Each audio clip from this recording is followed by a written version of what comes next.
Income tax notice सुनते ही सबका पसीना छूटने लगता है। अभी आप भी ऐसा कोई काम बिल्कुल भी मत कर देना जिससे आपको नोटिस भेजना पड़े इनकम टैक्स अथॉरिटी को। तो 4 क्वेश्चंस के बारे में डिस्कस करेंगे इस वीडियो में। कितना ज्यादा कैश आप डिपॉजिट कर सकते हो बैंक में ताकि इनकम टैक्स वाले आपको नोटिस ना भेजे। कितना ज्यादा सेविंग्स अकाउंट आप खोल सकते हो ताकि इनकम टैक्स नोटिस आ ना सके।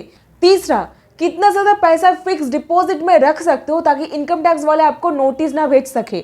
Last, maximum UPI transaction limit जिससे आपको कोई भी इनकम टैक्स नोटिस फेस ना करना पड़े। डिटेल में डिस्कस करेंगे एकदम अंदर जा करके ताकि आपके नाम पर कोई भी इनकम टैक्स नोटिस नहीं आ सके। नाउ ऑफ कोर्स मैं ये सब अपने मन से नहीं बताऊंगी, एकदम क्लियरली इनकम टैक्स डिपार्टमेंट जो कहता है ये ट्यूटोरियल आपके सामने है। यहाँ पर जैसे कि आप देख सकते हो क्लियरली बोल दिया गया है maximum cash deposit and withdrawal limit क्या है। जैसे कि साल भर में 10 लाख रुपए अब किस तरीके से होता है, मतलब कौन सा प्रोसीजर है, डिटेल में डिस्कस करेंगे। तो हाय एवरीवन, मैं हूं एडवोकेट पापिया और आप देख रहे हो डिकोड दी लॉ, जहां पर सिंपल लैंग्वेज में कानूनी ज्ञान आप तक पहुंचाते हैं ताकि आम जनता को जागरूक बनाया जा सके। एक लाइक करके चैनल को सब्सक्राइब जरूर कर दीजिएगा। तो इनकम टैक्स अथॉरिटी आपको डिफरेंट तरीके से नोटिस भेज सकते हैं।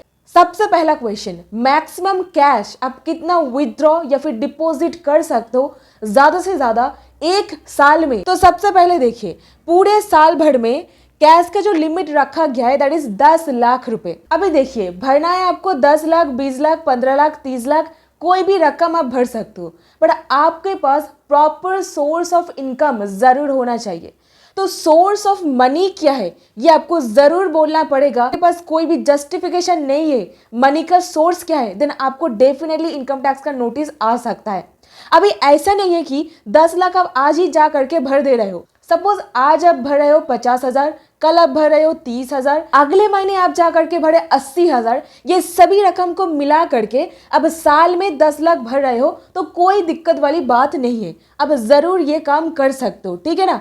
अभी ऐसा होता है आप भर रहे हो 15 लाख, 20 लाख, टैक्स दे रहे हो 2.5 लाख रुपए, 3 लाख रुपए, तब गड़बड़ सामने आता है, ठीक है ना। ऐसा बिहेवियर ये एक डिस्क्रिपेंसी अराइज कर देता है, तब आपको डिपार्टमेंट जरूर इनकम टैक्स नोटिस भेज सकता है। अभी यहाँ पर एक और बात है, सिंगल ट्रांजैक्शन लिमिट। देखिए, सिंगल ट्रांजैक्शन बोले तो सिंगल ट्रांजैक्शन में 2 लाख से ऊपर भर रहे हो, ठीक है ना। तो ऐसे में अक्सर लोगों के मन में ये डाउट होता है, मैं तो एक बार में 2-2 लाख करके भेज देती हूँ बट मेरा अल्टीमेट होता है वो 8 लाख रुपए है, तो लिमिट तो 10 लाख है। अभी नोटिस का क्या ही मतलब, नोटिस तो कोई नहीं भेज सकता है मुझे, जी नहीं। यहाँ पर टोटल अमाउंट 8 लाख जरूर है, आपके नाम पर कोई नोटिस आ सकता है। तो इवन 2 लाख से ऊपर 10 लाख के नीचे अमाउंट है तो भी आपको नोटिस मिल सकता है। अभी मैक्सिमम कोई लिमिट तो नहीं है, अब 1 करोड़ लो, 2 करोड़ लो, 4 करोड़ लो, 10 करोड़ लो, तो कोई भी अपर लिमिट नहीं है, बट आपके पास प्रॉपर सोर्स ऑफ फंड जरूर होना चाहिए। नेक्स्ट क्वेश्चन, आप कितना ज्यादा सेविंग्स अकाउंट ओपन कर सकते हो, ये ना अक्सर मन में डाउट होता है। तो देखिए, क्लियर कट आंसर है, कोई भी मैक्सिमम लिमिट नहीं है। 10 ओपन करो, 20 ओपन करो, कोई भी मैक्सिमम लिमिट नहीं है, बट आपका इंटेंशन सही होना चाहिए। कोई गलत काम करने में आप उसको इस्तेमाल कर रहे हो ऐसा नहीं होना चाहिए। अगर होएगा तो इनकम टैक्स नोटिस से आपको कोई भी नहीं बचा सकता है। और ये अथॉरिटी वाले उतने दयालु नहीं है कि आप माफी मांगोगे, अब गलती मान लोगे तो आपको माफ कर देंगे। इतना पेनल्टी लगाएंगे ना, 60% से लेकर के 400% तक का पेनल्टी लगाने का प्रोविजन डाला गया है। तो इतना पेनल्टी आपके ऊपर लगा सकते हैं एक 5 लाख रुपए का हेरा फेरी के लिए। इसका 400% बोले तो 20 लाख रुपए के आसपास आपके ऊपर पेनल्टी लग सकता है। अभी ऐसे में मल्टीपल सेविंग्स अकाउंट का बेनिफिट आप जान लीजिए। सपोज आपको एक लास्ट डेट दिया गया है आपके कॉलेज का फीस भरने के लिए और आपके पास एक ही बैंक अकाउंट है। अभी सपोज उस बैंक का सर्वर आउट है, ऐसे में अगर आपके पास दूसरे और कोई बैंक का अकाउंट है तो वहां से आप आराम से ट्रांजैक्शन कर सकते हो। अभी इसी के साथ ही साथ चिंदी चोर फ्रॉड लोगों के हाथ से बचने के लिए ना आप अपना पैसा को डिवाइड करके, सेपरेट करके अलग अलग बैंकों में रख सकते हो। अभी अगर इस बैंक में अटैक होता है ना, बट ये सारा का सारा रकम एकदम सिक्योर हो सकता है। तो ऐसा करके आप अपना फाइनेंस मैनेजमेंट कर सकते हो। और यहाँ पर आपको DICGC बेनिफिट भी मिलता है। DICGC बेनिफिट यानी सपोज आप कोई बैंक में 10 लाख रुपए रखे हो, हाइपोथेटिकली स्पीकिंग अगर ये बैंक डूब जाता है ना तो आपको 5 लाख मिलेगा, ठीक है ना। अभी सपोज आप 10 लाख को डिवाइड कर देते हो, इस बैंक में 5 लाख, इस बैंक में 5 लाख रखते हो, तो अगर ये बैंक डूब जाता है तो 5 लाख आपको 5 लाख पूरा मिल जाएगा, क्योंकि ये लिमिट एक सेट किया हुआ रहता है। हर एक बैंक में यही सिस्टम को बोला जाता है DICGC। इसी के साथ जब आप ऑनलाइन शॉपिंग वगैरह कर रहे हो, डिफरेंट क्रेडिट्स कार्ड के ऊपर डिफरेंट डिस्काउंट्स आपको ऑफर किया जाता है, तो इसका भी लाभ आपको मिल सकता है। अभी डिसएडवांटेज में अगर गिना जाए तो मेन प्रॉब्लम ये होता है, एक मतलब मेंटल स्ट्रेस होता है। मिनिमम बैलेंस मेंटेन हो रहा है कि नहीं हो रहा है, कौन सा बैंक में कितना पैसा पड़ा हुआ है, इसका रिकॉर्ड मेंटेन करने में दिक्कत आता है। अभी तीसरा क्वेश्चन, फिक्स डिपॉजिट में अब कितना पैसा रख सकते हो जिससे आपको कोई इनकम टैक्स नोटिस ना आ जाए, यह सबसे इंपॉर्टेंट क्वेश्चन है। तो देखिए, फिक्स डिपॉजिट से जो इंटरेस्ट आपको मिल रहा है वो एब्सोल्युटली टैक्सेबल इनकम होता है हर एक इंडिविजुअल का। अभी फिक्स डिपॉजिट का लिमिट को बढ़ा करके 40,000 रुपए कर दिया गया है नॉर्मल पर्सन के लिए। अब सीनियर सिटीजन के लिए यही लिमिट है 50,000 रुपए का। तो सीनियर सिटीजन अगर उनको 50,000 रुपए से ज्यादा पैसा आ रहा है इंटरेस्ट के हिसाब से, तो वहां पर 10% का TDS काट लेंगे। नॉर्मल इंसान को अगर 40,000 रुपए से ज्यादा आ रहा है तो 10% का TDS काटा जाएगा। अब मुद्दा क्या होता है, देखिए, TDS काटा ही जाता है सोर्स ऑफ इनकम जानने के लिए। TDS अब जब IT रिटर्न भर रहे हो, ITR भर रहे हो, तब आप उसको क्लेम कर सको।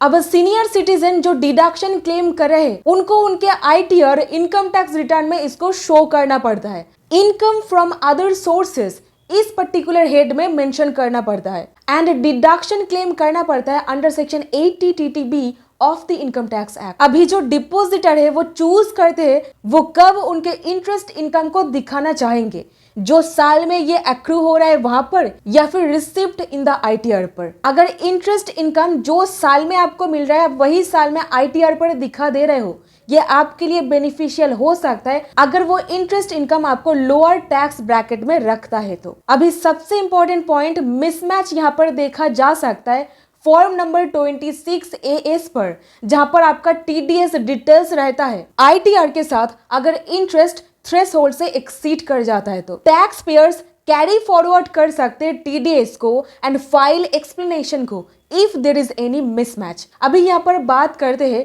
जो लोग ITR भरते ही नहीं है उनका क्या, जो लोग वो इस तरीके से डिडक्शन क्लेम नहीं कर सकते। बात करते हैं वो छोटे मोटे ग्रोसरी स्टोर्स दुकानदारों के, जो लोग छोटा मोटा रिटेल शॉप्स वगैरह चलाते हैं, जो लोग ITR नहीं भर पाते उनका क्या। उनके लिए होता है 15G और 15H। 15G non senior citizens के लिए और 15H जो लोग सीनियर सिटीजन्स है उनके लिए। तो जो लोग सीनियर सिटीजन्स है और सीनियर सिटीजन्स नहीं है, आप ज़रूर बैंक में जा करके ये 15G एंड 15H ये जो फॉर्म है आप स्क्रीनशॉट मार के रखिए, आप बैंक में जा करके भर दीजिएगा। क्योंकि बैंक अथॉरिटी कभी भी आपको मुंह खोल के ये नहीं बताएंगे, आपको ये सारा का सारा फॉर्म फिल करना पड़ता है ताकि TDS नहीं काटा जाए। तो ये अब जरूर याद करके भर दीजिएगा आपके फिक्स डिपॉजिट के साथ ही साथ। और यहाँ पर आपको ध्यान रखना है 10 लाख रुपए से ज्यादा फिक्स डिपॉजिट आपको नहीं करानी है इनकम टैक्स नोटिस अवॉइड करने के लिए। और अभी आखिरी क्वेश्चन, क्रेडिट कार्ड के ऊपर बात करते हैं और UPI ट्रांजैक्शन लिमिट जो आपको इनकम टैक्स नोटिस ना भेजे। सबसे पहले देखिए, क्रेडिट कार्ड जब हम बिल पे करने जाते हैं, अगर ऑफलाइन मतलब बैंक में जा करके आप भेज रहे हो, अगर 1 लाख रुपए से ज्यादा कैश में आप दे रहे हो पेमेंट एक फाइनेंशियल ईयर में, तब आपको इनकम टैक्स नोटिस आ सकता है। अब दूसरा, अगर ऑनलाइन में बिल चुकाने के लिए आप जा रहे हो, अगर वो लिमिट 10 लाख से ऊपर चला जा रहा है तो आपको मतलब एक फाइनेंशियल ईयर में तो इनकम टैक्स नोटिस आ सकता है। क्रेडिट कार्ड आप पर्सनल यूज के लिए ही इस्तेमाल कर सकते हो, बिजनेस के लिए नहीं।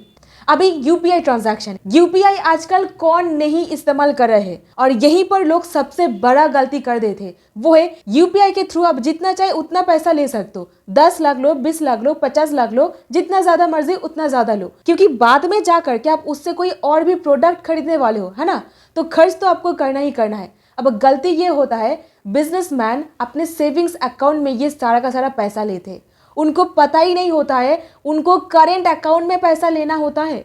सेविंग्स अकाउंट सिर्फ और सिर्फ पर्सनल यूज के लिए होता है, उसमें जो सारा पैसा आ रहा है ये माना जाता है आपके पर्सनल इनकम है। तो इसलिए सेविंग्स अकाउंट में नहीं लेकर के करेंट अकाउंट पर लीजिए। तो बैंक में जा करके करेंट अकाउंट जरूर खुलवा लीजिए। तो करेंट अकाउंट जरूर खुलवा लीजिए अगर आप इनकम टैक्स नोटिस का सामना नहीं करना चाहते हैं। तो ये पूरा का पूरा इनकम टैक्स डिपार्टमेंट के ट्यूटोरियल पढ़ के मैं इस वीडियो में समरी करके आपको बता रही हूँ ताकि एकदम दिमाग में चला जाए। अभी ये आपको मिलेगा कैसे, तो देखिए इनकम टैक्स डिपार्टमेंट के ये पर्टिकुलर वेबसाइट पर आपको जाना है, इनकम टैक्स ट्यूटोरियल। यहाँ पर जाकर के तो यहाँ पर आपको सिंपली लिखना है SFT और आपको ये डॉक्यूमेंट सामने नजर आ जाएगा। ये आप डाउनलोड कर लेना। ये ऑफिशियल ट्यूटोरियल है जिसका जिस्ट मैंने आपको ऑलरेडी बता दी है। तो that's it in this video. उम्मीद करती हूँ आपको कुछ वैल्यू मिला है। अगर मिला एक लाइक करके चैनल को सब्सक्राइब जरूर कीजिए, जागरूकता फैलाइए, जरूर शेयर कीजिएगा। बहुत बहुत धन्यवाद।